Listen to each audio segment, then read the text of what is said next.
Ada ibu-ibu, nenek membawa cucu ke masjid, sedangkan cucunya itu meribut, dibiarkannya lari-lari, mengganggu konsentrasi kita sholat atau dengar ceramah. Saya balik ke Pekanbaru ini 2008, sekarang sudah 2025, belum pernah sekalipun marah karena anak menjerit lari-lari, belum pernah sekali. Kenapa Ustaz tak pernah marah? Karena budak itulah nanti yang akan meramaikan masjid. Kalau kita marah ke budak-budak kecil, siapa yang akan sembahyang ke anak jahil nanti? Ada masjid itu kadang tak ada suara anak-anak, sepi, atuk-atuk semua. Patutlah tak ada ribut, batuk aja isinya. Cuman kadang kan tak semua emosinya bisa stabil macam Ustaz Somad. Makanya win-win solution, jalan tengah, macam yang dibuat di Masjid Agung An-Nur. Dulu Masjid Agung namanya, sekarang berubah Masjid Raya. Yang level provinsi Masjid Raya, yang level kabupaten kota Masjid Agung. Dulu Masjid Agung An-Nur itu, saya kan rutin jadwal di situ. Waktu tarawih, pulang saya tarawih, anak-anak saya tengok dibuat satu sop khusus di belakang. Heran saya, kenapa anak-anak ini tak meribut? Rupanya ada satu petugas pakai baju hijau, membawa rotan sebesar ini. Dia tak sholat, dia khusus mengawas. Pas saya jumpa, mugut saja. Pas saya tengok gini, senyum dia. Ustaz, saya bilang, mau kau bantai anak-anak? Enggak Pak Ustaz, kalau saya pukul marahlah ayahnya. Jadi untuk nakut-nakuti aja. Bagus.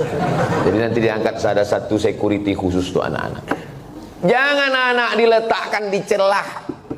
Letakkan celah. Pertama, anak ini memutus sop, kecuali anak saya. Anak saya tak memutus sop. Kenapa? Karena ujung senapan angin sudah dipotong. Karena di dalam itu ada najis. Yang kedua, kenapa anak ini diletak di samping? Anak ini belum mumayyiz. Macam mana cara membedakan udah mumayyiz sama belum? Kalau dia meribut, kita gini kan, itu udah mumayyiz. Tapi kalau dia meribut, kita gini kan, dibalasnya balik ke awak. Itu jangan dibawa. 4 tahun ke bawah tak bisa. Dibawalah budak umur 3 tahun, diletakkan di celah samping kita. Begitu kita takbiratul ihram, Allahu Akbar, dia pun berjalan, berlari. Di samping ini ada atuk-atuk yang kacamatanya di bawah. Asal budak ni lalu, atuk ni takut. Kata dia. Kata dia. Itu waktu salam tuh cuman sekali aja salam. Salam tuh ke kanan cuman. Assalamualaikum warahmatullah. Apa? Berkelayok di masjid. Kalau ada di perumahan ini 100 orang, yang ke masjid itu 50, sudah banyak kali itu. Yang 50 ini pun berkelahi pula lagi di masjid. Bertinju di masjid gara-gara budak berkelahi. Apa kata orang yang tak sembahyang? Untung kita tak ke masjid. Tolonglah kita jaga persatuan ini. Bisa dipahami? Jelas. Insya Allah kalau saya ceramah jelas. Kalau ada orang bilang Ustaz Somad itu tak jelas, telinga kau kokak.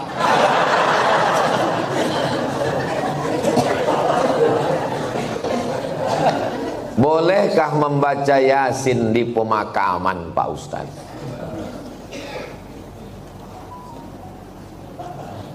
Kata Imam Nawawi, meninggal tahun 676.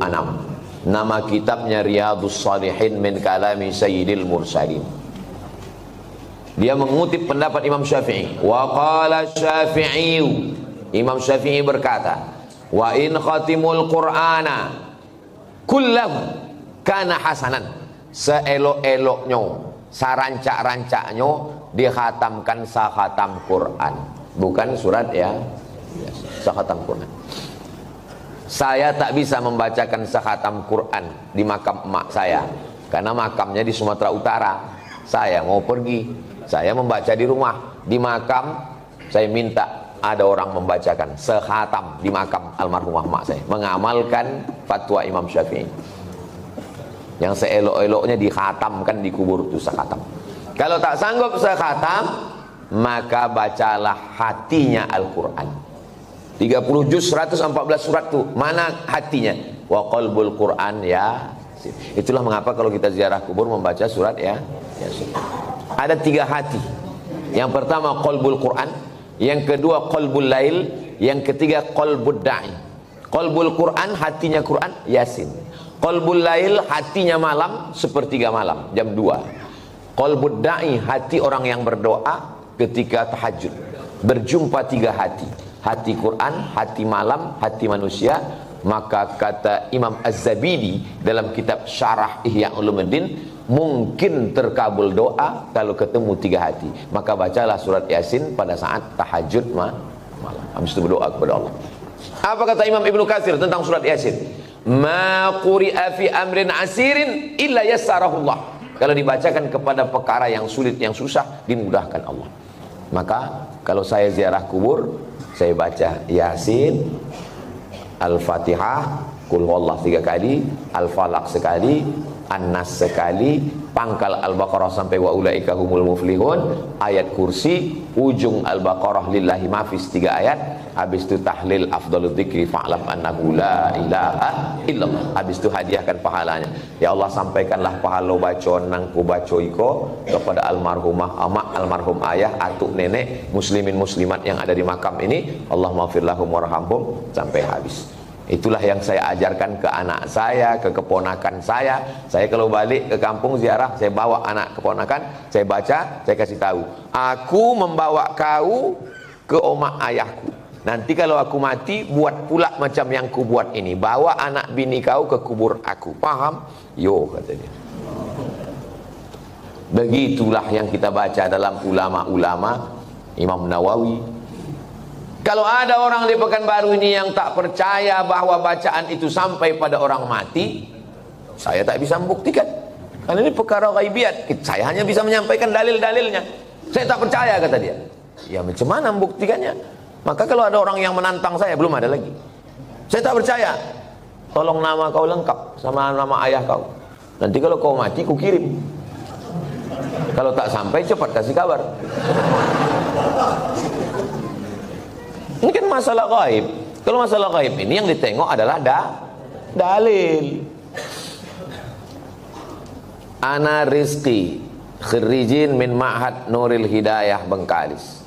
Sa'usallimukum ya Ustaz. Kaifa ra'yukum law nastamir ad-dirasah al-aliyah lakim lan najid ridha min walidina.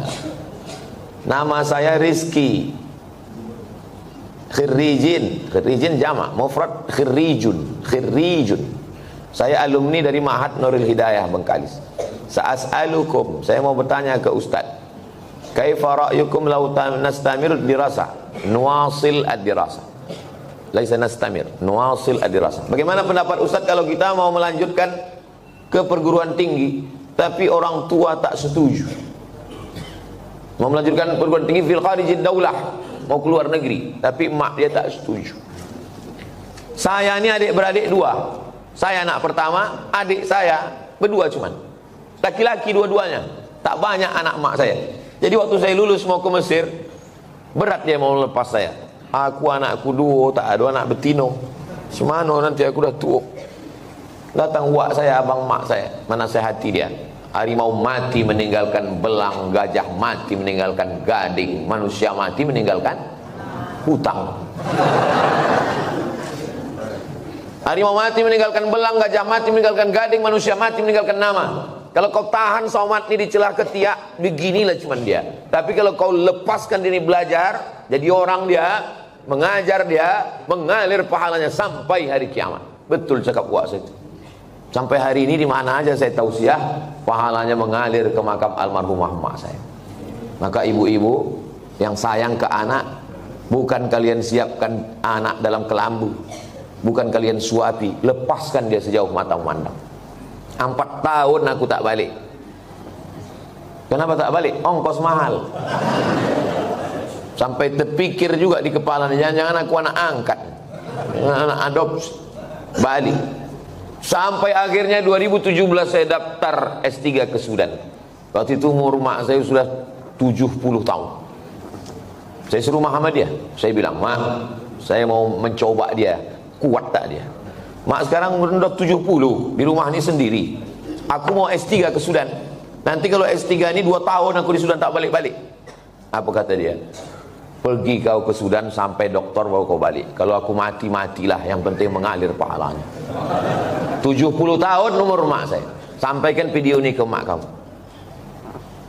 Kalau tak mau juga dia nerima, tahu mak apa itu. Ibu kalau sayang sama anak, lepaskan dia sejauh mata mandang. Nanti dia akan balik pulang. Setelah saya punya anak, baru saya tanya, mak, berat rupanya berpisah sama anak. Oh iya, macam mana mak dulu bisa berpisah sama aku 4 tahun? Asal udah dekat bulan puasa, air raya, ku carilah budak-budak yang hitam macam kau. Ku bolikan baju, ku undang ke rumah, ku kasih makan. Hilang rinduku ke kamu. Begitu rupanya cara dia. Kadang-kadang sedang mencuci di dapur, ku dengar suara kau main bau. Oh mak, bukan tanggung melepaskan anak itu. Sedang mencuci, didengarnya suara saya itu memanggil. Jadi ibu, lepaskanlah anak sejauh mata mata. Biarkan dia belajar jauh. Nanti dia akan balik berbakti kepada ibu, insya Allah. Disenangkannya hati ibu. Dan kalian yang kuliah juga cita-cita tak usah banyak-banyak. Cita-cita satu aja, untuk menyenangkan orang tua. Saya dulu tak tahu mau jadi apa. Tak terpikir saya akan tabligh akbar, tak ada. Yang saya fokus adalah aku mesti kuliah S1, S2, S3. Nanti kalau sudah dapat ku ijazah 3, ku bawa ijazah ni ke Malaysia. Aku mau jadi dosen. Sesudah aku dapat duit, akan ku senangkan nama ayahku. Itu cuma, tak banyak, tak lain. Maka tak pernah saya berdoa lebih, karena semua yang dikasih Allah lebih dari yang saya minta. Saya minta cuma S1, S2, S3, dikasihnya saya profesor. Saya cuma mau minta jadi dosen di Malaysia. Sekarang di mana aja saya bisa mengajar. Diminta di Universitas Sabah, diminta di Universitas Malaysia.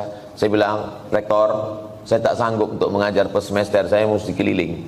Saya datang 6 bulan sekali ya, 6 bulan sekali pun jadilah Pak Ustaz. Jadi setiap 6 bulan sekali saya datang kuliah. Bahagiakan orang tuamu. Lepaskan anakmu, wahai bapak ibu. Sejauh mata mandang di hari petang dia akan pulang. Dia tahu di mana letak sarang. Mati kalian, mengalir amal jariahnya insyaallah. Walaupun nampaknya jawaban ini untuk mak ayah dia, tapi video ini ditonton oleh ayah-ayah, mak-mak yang akan melepas anak. Karena pulang kami dari sini nanti, kami akan melepas 50 anak Riau yang akan berangkat ke Al-Azhar Kairo, Mesir. Seminggu yang lalu saya di Makassar, melepas 50 anak Makassar yang akan berangkat ke Mesir. Orang tuanya saya nasihati, anak-anaknya juga saya nasihati, supaya orang tua melepas anak. Karena kalau kita tahan anak kita ini, siapa yang akan melanjutkan dakwah ini?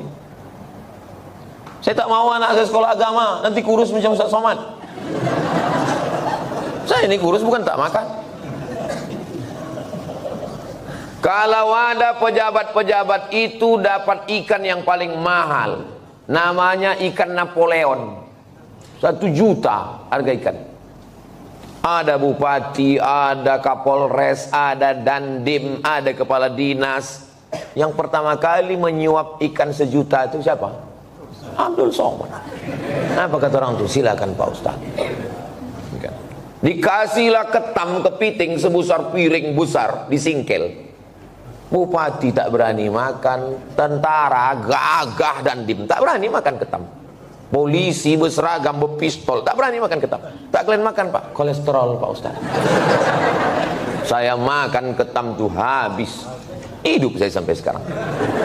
Berani Ustaz makan, baca doanya Pak. Apa doanya? Bismillahilladzi la yadurru ma'asmihi syai'un fil ardi wala fis sama. Ku sebut nama Allah, tak ada yang bisa memudaratkan baik di bumi maupun di langit. Nanti kalau saya sakit Pak Ustaz, aku tak tanggung jawab.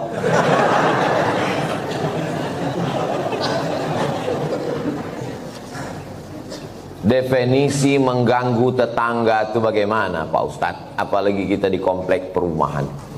Mengganggu menurut syariat Islam, bukan mengganggu menurut perasaan. Kalau menurut perasaan, perasaan ini lain orang, lain kepala, lain orang, lain hatinya. Saya terganggu betul dengan tetangga saya ini Pak Ustaz. Kenapa kau terganggu? Bininya cantik kali. Cantik ciptaan Allah. Jadi yang maksud mengganggu itu adalah kalau bertentangan dengan syariat Islam. Saya terganggu dengan tetangga saya ini Pak Ustaz. Kenapa? Melihara anjing dia Pak Ustaz. Oh, dalam Islam miara anjing hanya boleh untuk menjaga kebun dari pencuri. Tempat kita aman, rumah rapat, maka tak ada alasan. Maka kita lapor ke RT RW, musyawarah, dudukkan bersama. Kadang jamaah ini mau mengambil hukuman segera, saya racun aja lah Pak Ustaz. Dipasang racun, rupanya anjing itu tak makan, dimakan kucing, awak mati kucing. Dimusyawarahkan. Wa amruhum syura bainahum. Hari libur, hari Ahad, rumah dekat-dekatan, dipasanglah lagu, bum bam bum bam bum bam. Belilah earphone. Berapalah harga earphone? Dengar sendiri. Jadi dipasang satu komplek. Kan tak semua orang suka lagu itu. Apalagi di situ ada orang-orang tua yang jantungnya tak kuat. Mendengar itu, kata dia mati. Ini mengganggu. Menurut syariat pun tak betul. Nah, maka menurut syariat agama Islam, rumah berdekatan, sempadan cuma dinding, dinding pun tak penuh ke atas, ditanamlah pula pokok mangga pas di situ. Buahnya apa tak asal menengok meniti air. Nah, ini mesti menjaga. Maka kata Nabi, idza tabakhta, kalau kau memasak, faaksir ma'aha, banyakkan kuahnya. Pesan Nabi ke tetangga, kalau kau masak banyakkan kuahnya. Untuk apa? Berbagi ke tetangga, menyambung tali silaturahim. Kata almarhumah mak saya dulu, kalau tak menjulur labu, tak menjulur kundur. Ini pokok labu, ini pokok kundur, sama-sama ditanam. Menjulur itu maksudnya keluar pucuknya. Keluar pucuk labu, keluarlah pucuk kundur. Kalau tak keluar pucuk labu, tak keluar pucuk kundur. Apa maksudnya? Kalau tak kedatang makanan kita, tak datang pula makanan orang. Halus pepatah orang, bagikan makan. Kata Nabi kuah, tapi yang pula gara-gara ceramah nih kuah aja. Dulu sebelum Ustaz datang berbagi ayam kami, sesudah Ustaz kuah aja lagi. Gara-gara Ustaz Somad. Ya, tahaddu tahabbu, saling berbagi hadiahlah kamu, maka kamu akan berkasih sayang. Malam Jumat jumpa wirid Yasin. Dulu begitu orang jumpa, sekarang udah tak ada lagi jumpa. Jumpa pun di acara pesta nikah, walimah, udah tak bisa bertanya lagi. Dulu kau tanya, siapa menantu kau nih? Macam-macam mirip. Ini anak Pak Fulan. Oh, takik mana juga, mau balancik-lancian nih rumahnya Jawa. Sekarang tak bisa lagi ngobrol. Pasti tanya, itu anak siapa? Apa? Anak siapa? Suara musik, bum bam bum bam bum bam. Tak ada lagi silaturahim. Pasti tanya, itu menantu kau? Apa? Tak ada lagi silaturahim. La salam wala kalam. Alhamdulillah, Masjid An-Najah ini tempat kita bersilaturahim. Datang ke masjid, buat wirid Yasin malam Jumat, baca Yasin habis maghrib. Habis itu habis isya acara makan bersama. Tak ada duit, kumpul iuran. Di Malaysia itu setiap masjid itu ada dapurnya. Saya perhatikan tuh, setiap masjid ada dapurnya, ada dandang besar dan bisa masak. Tidak usah masak yang repot-repot, masak nasi minyak, nasi mandi. Karena ayam nyembuk satu situ kumpul makan bersama. Di Malaysia itu ceramahnya tak terlalu banyak. Ceramah sedikit aja, makan yang lama. Tempat kita ceramahnya panjang. Habis selesai keluar lami kecil-kecil. Di tempat lain. Kalau di An-Najah ini tak tahu kita. Kita tengoklah nanti. Saya menikah dengan seorang duda. Sudah 10 tahun pernikahan ini saya belum punya anak. Saya mempunyai anak sambung. Anak sambung. Saya menyayangi dan mencintai seperti anak kandung saya. Anak sambung saya selalu meminta doa dan ridho dari saya. Apakah doa saya akan diijabah? Karena saya bukan ibu kandungnya. Dan jika saya meninggal nanti, saya tak ditakdirkan untuk punya anak. Apakah doa anak sambung saya nanti sampai ke saya, Pak Ustaz? Yang pertama, ibu sama anak kandung tuh sama anak sambung ini sampai mati tak bisa menikah.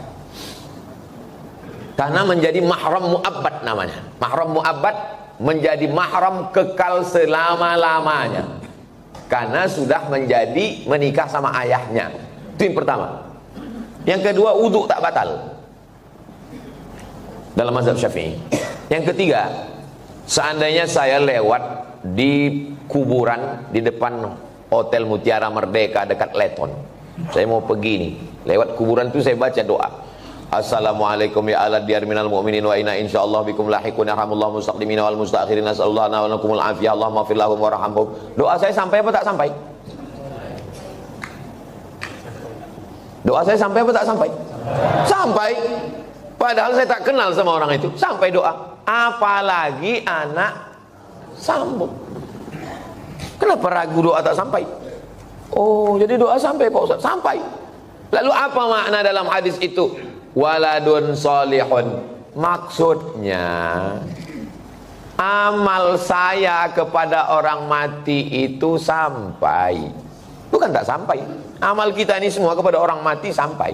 Kalau tak sampai amal kita kepada orang mati, tak ada sholat jenazah. Sholat jenazah itu amal orang hidup apa orang mati? Orang hidup untuk orang mati. Jadi kalau ada orang mengatakan amal orang hidup tak sampai kepada orang mati, nanti pas dia mati jangan sembahyangkan. Bisikan, kau dulu bilang tak sampai kan? Tak sampai kau. Amal orang hidup ini sampai ke orang mati. Terus Pak Ustadz itu katanya anak yang soleh. Masih fokus nih, masih fokus. Ini Abdul Somad. Abdul Somad ini kalau mati amalnya kan putus semua kan? Putus kan? Masih bisa dia ceramah? Putus. Masih bisa dia sholat sunnah Isra? Tapi ada 3 amalnya yang dulu tak putus. Yang pertama, shadaqatun jariyah. Disumbangkannya 2 sak semen ke Masjid An-Najah.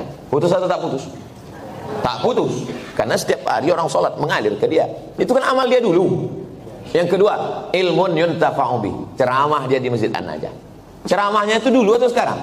Dulu. Habis mati tetap mengalir, diamalkan oleh jamaah. Yang ketiga, anaknya. Anaknya itu kan amal dia itu. Yang ketiga, inilah orang. Ya kok amal dia Pak Ustaz? Kalau bini itu cuma ditengok aja bisa dia hamil. Jelas? Tak jelas juga payah lah aku jelaskan. Anak saya itu amal saya. Amal saya. Jadi hadis itu bukan bercerita hanya doa anak saja yang sampai. Hadis itu mau menceritakan amal-amal dulu tetap mengalir sesudah salah satunya anak. Jadi yang tak punya anak atau meninggal jomblo tak usah takut, kami mendoakan. Ini Ustadz ini emosi, tidak emosi. Memang begitu dia kalau menjelang sarapan itu memang begitu. Seumur-umur saya membaca pertanyaan, inilah tulisan yang paling cantik. Cantik kan? Cantik kan? Bisa pula rapi menulis. Saya bolak-baliklah menulis rapi, tak bisa-bisa. Memang irilah saya menengok tulisan. Mudah-mudahan anak saya bisa cantik tulisannya begini.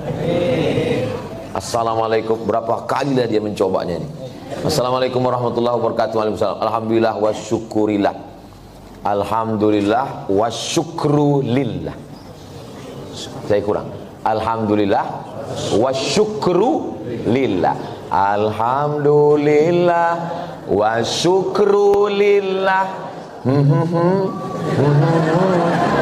Jadi jangan syukurilah. Bukan syukurilah, syukurilah itu bahasa Indonesia, syukurilah ya.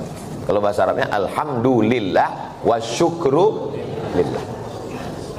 Semoga Ustaz Somad dalam keadaan sehat dan selalu dalam lindungan Allah. Amin. Sekarang tak boleh lagi doa menyebut amin, dilarang oleh Bawaslu. Karena udah musim-musim kampanye. Saya ini menyampaikan menuju pemilu damai. Ini penting bagi Bapak Babinsa dan Babin Kamtipmas untuk menjaga ketertiban. Jadi nanti jangan heran kalau udah 100 hari menjelang pemilu, ghairil maghdubi alaihim waladdallin. Tak boleh, itu keberpihakan. Sunyi nanti masjid diam.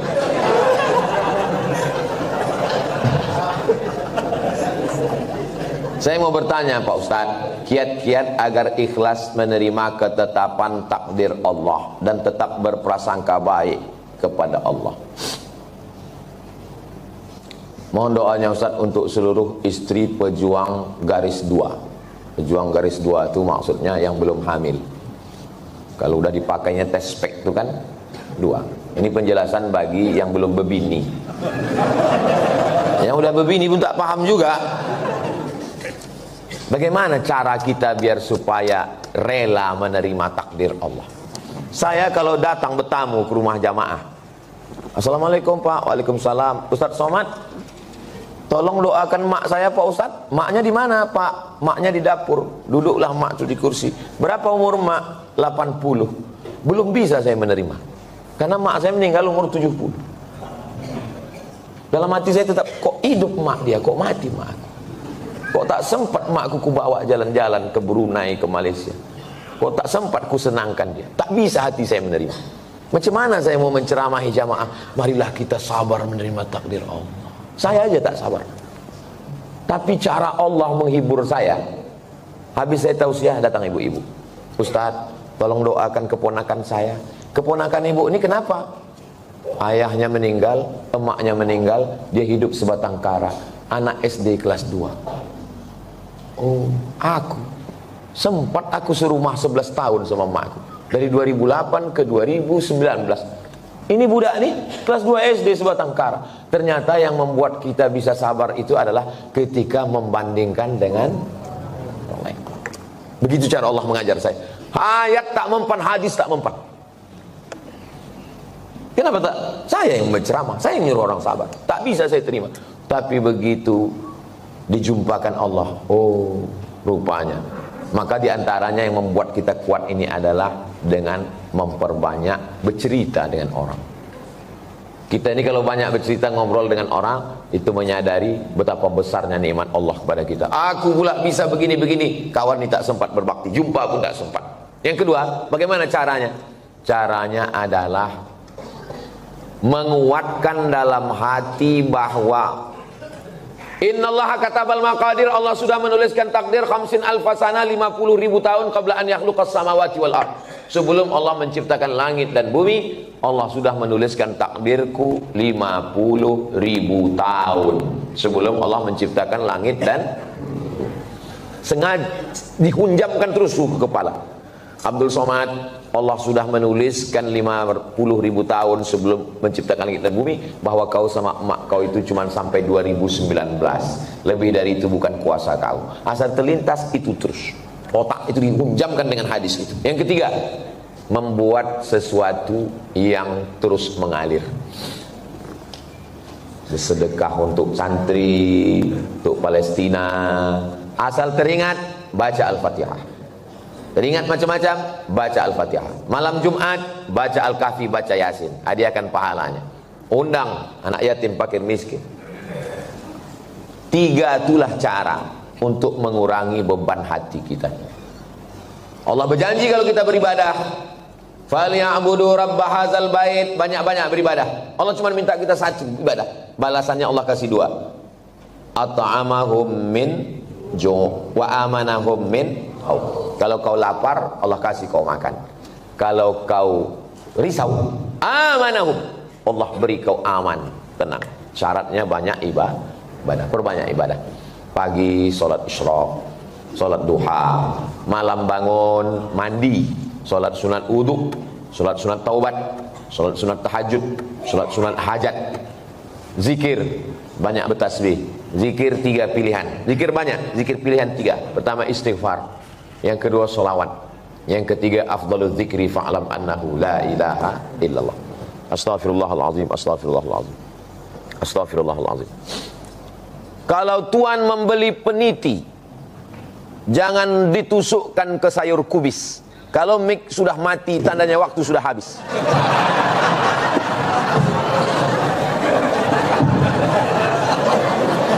Kalau tuan membeli peniti, jangan dicucukkan ke sayur kubis. Kalau mik sudah mati-mati, tanda waktu sudah habis.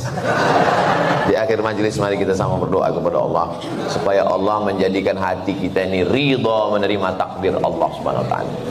Tapi usaha tak pernah berhenti. Yang belum berjodoh terus berusaha, mudah-mudahan dapat jodohnya.